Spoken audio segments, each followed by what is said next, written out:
Career ఎంచుకుంటే కుటుంబం దూరమవుతుందా? అలానే కుటుంబం చూసుకోవడం మొదలుపెడితే కెరియర్ ఆగిపోతుందా? నిజానికి వర్క్ లైఫ్ బ్యాలెన్స్ అంటే 50, 50% ఇవ్వడం కాదు. వర్క్ లైఫ్ బ్యాలెన్స్ అంటే రెండిటికి మనసు ఇవ్వడం. చాలా మంది మహిళలు ఏం చేస్తూ ఉంటారంటే ఆఫీస్‌లో ఉన్నంత సేపు ఇంట్లో ఉండలేకపోతున్నామే అని బాధపడుతూ ఉంటారు. అలానే ఇంట్లో పిల్లలతో ఉన్నప్పుడు నా కెరియర్ ఏమైపోతుంది అని ఆలోచిస్తూ ఉంటారు.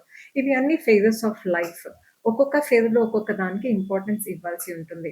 సో, మనం అసలైన వర్క్ లైఫ్ బ్యాలన్స్ ఏంటంటే, మనం ఏం పని చేస్తున్నామో దానికి మనం 100% ఇవ్వడం. అంటే మన పిల్లలతో ఉన్నప్పుడు మనం కంప్లీట్‌గా మన అటెన్షన్ అంతా వాళ్ళకి ఇవ్వడం.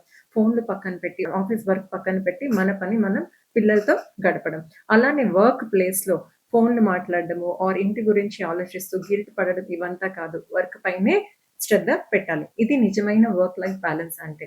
సో, చాలా మంది మిస్టేక్స్ చేస్తూ ఉంటారు ఇవన్నీ. సో, వీటినన్నిటిని కలుపుతూ ఉంటారు. సో, అలా కాదు. సో, నిజంగా వర్క్ లైఫ్ బ్యాలెన్స్ అంటే ఏ టైంలో దేనికి ఇంపార్టెన్స్ ఇవ్వాలో దానికి ఇంపార్టెన్స్ ఇవ్వాలి. మన ఫ్యామిలీకి మన విజయాలు ముఖ్యం. మనం పనిచేసే చోట మన ప్రశాంతమైన మైండ్ ముఖ్యం. అలానే మనకి కొంచెం విశ్రాంతి కూడా ముఖ్యం. విజయం అంటే కేవలం పని చేయడమే కాదు. విజయం అంటే మన ఫ్యామిలీతో ఆనందంగా, హ్యాపీగా ఉండడం కూడా పెద్ద విజయమే. మరో మంచి టాపిక్‌తో నెక్స్ట్ వీడియోలో కలుసుకుందాం. నమస్తే.